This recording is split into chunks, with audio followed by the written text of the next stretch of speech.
when you watch this film was shot here in Seattle, but I don't know if you know this, but Nicholas was born and raised here in Seattle. That's why we really want to show this. Sorry for all the profanity. I hope we didn't offend too many people.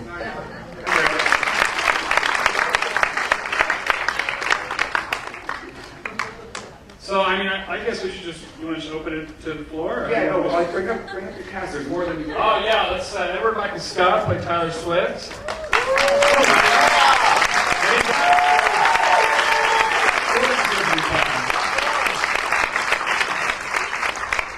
Dennis Tudos.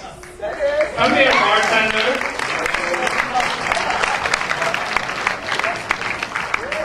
Hey, you want the best security guard on the planet to come up here? Yeah! I know you want to. Come on, buddy.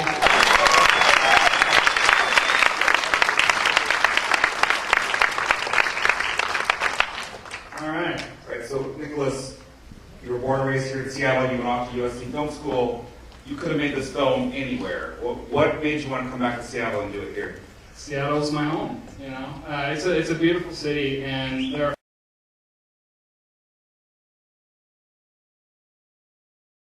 But, okay, the journey that I learned. I don't know. I mean, like, you know, it's like you always, I don't know. I mean, I guess, yeah, in terms of any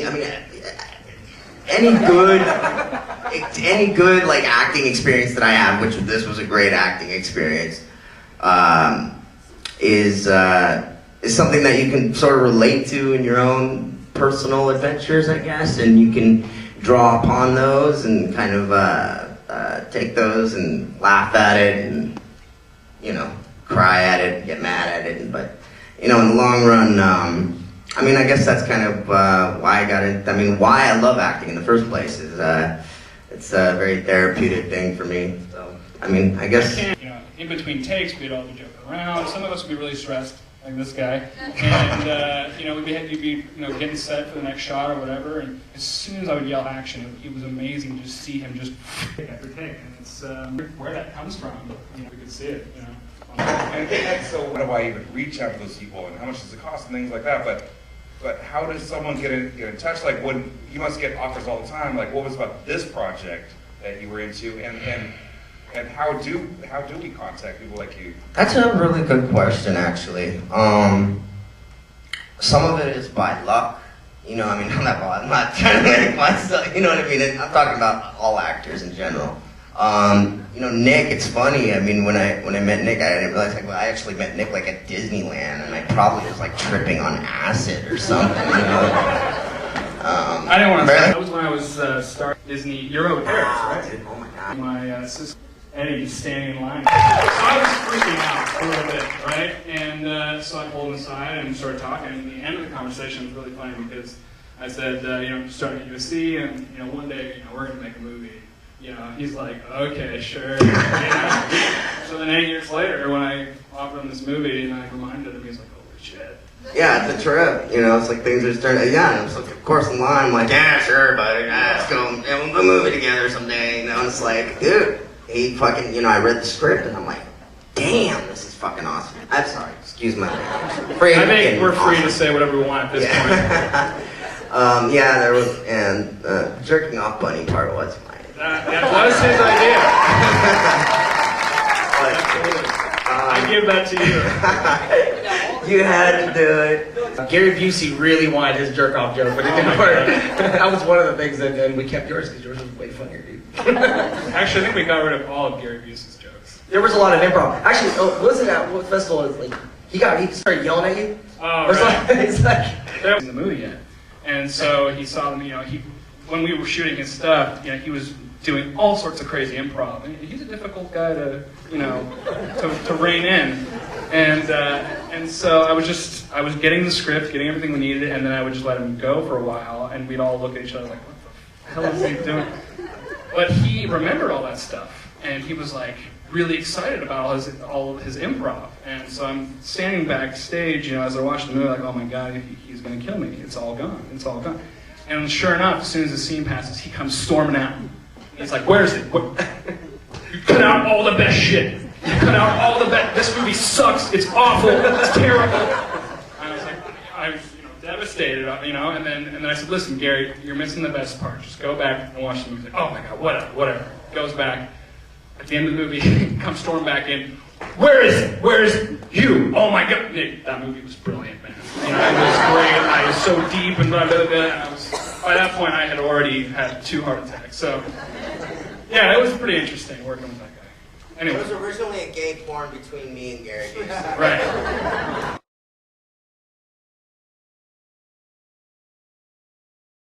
The truth is there is no one answer. There are no rules at all. The way that I have a great investment deal that I got very, very lucky with. My mom, right there, best mom in the world, she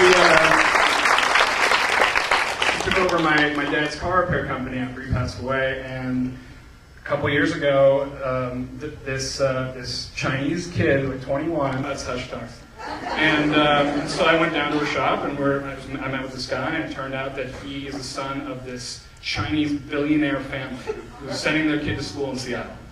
And next thing I knew, I was signing this 10-picture contract for millions of dollars to make movies here in Seattle because of a crazy fluke incident like that. And so it's weird because you can't control it. You just have to seize the opportunities that are in front of you. That's basically the best advice I can give, is just always be listening and always be open to an opportunity that comes your way. Wasn't like one of them literally like you were just working out and there was an old guy right next to you and you're just like talking? Yeah. You're running? It was just like you gave him a DVD of his last project and bam, there's one right there. Are you saying like it's a hypothetical? No. That didn't happen to me. You went to what? What? Guys, oh yeah, you're right. Ah, there we go. All right. So many.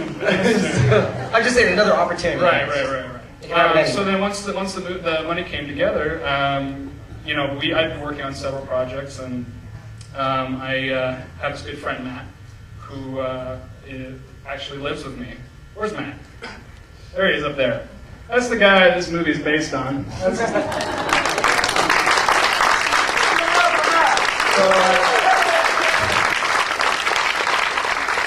Hanging out in Seattle and at a bar just having a drink, and much like the opening of the movie, and he just started spilling his guts about this amazing woman that he was with, and then the story went downhill. And I was like, wow, I gotta make a movie about this. It's crazy.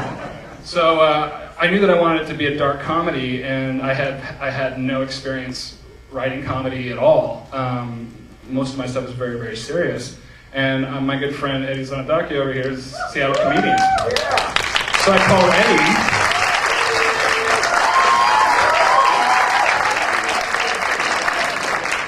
Eddie. And I said, hey man, I'm working on this movie, and I could really, I really want to partner up and make it funny and hopefully get some good laughs out of it. And so we never really imagined how well we would work together, but it was amazing. We're just a great team. We riff off each other really well, and he even came up with some great dramatic stuff as well.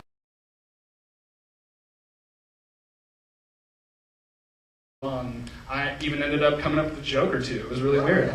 But and so we had that writing partnership. The script got off the ground just a couple months, and then I called up Eddie's agent and I said, please send him the script. And he read it and he loved it, and kind of all just fell into place after that. So it's kind of a miracle, but it's also a lot of hard work. All right, let's do one more quick one. Go ahead.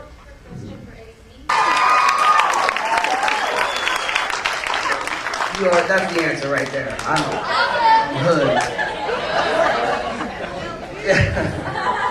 Play here something about a Gatsby or If you guys have more questions, we'll be outside. We're gonna hang out. So please, we would really like to continue the conversation Thank you so and much. go to the cafe in a very informal setting involving beer. So that's going to happen right outside. And we are having a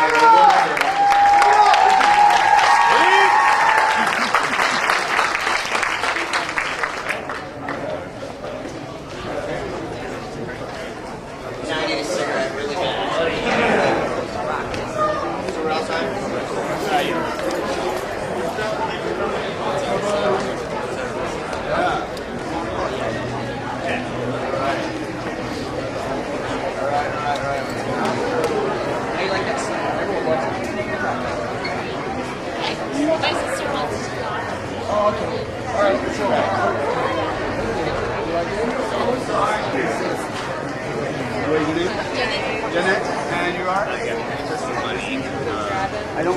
you guys think it's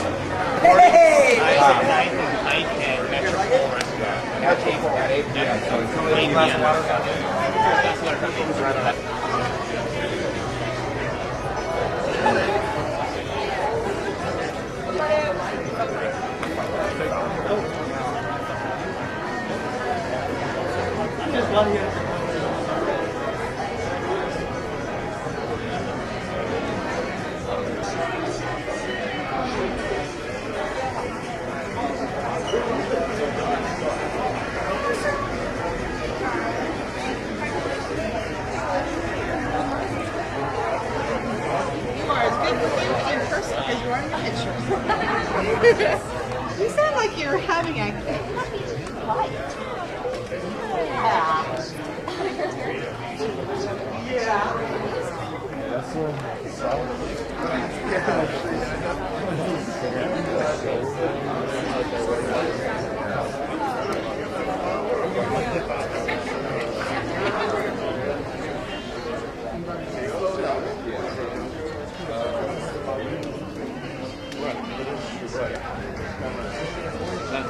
That's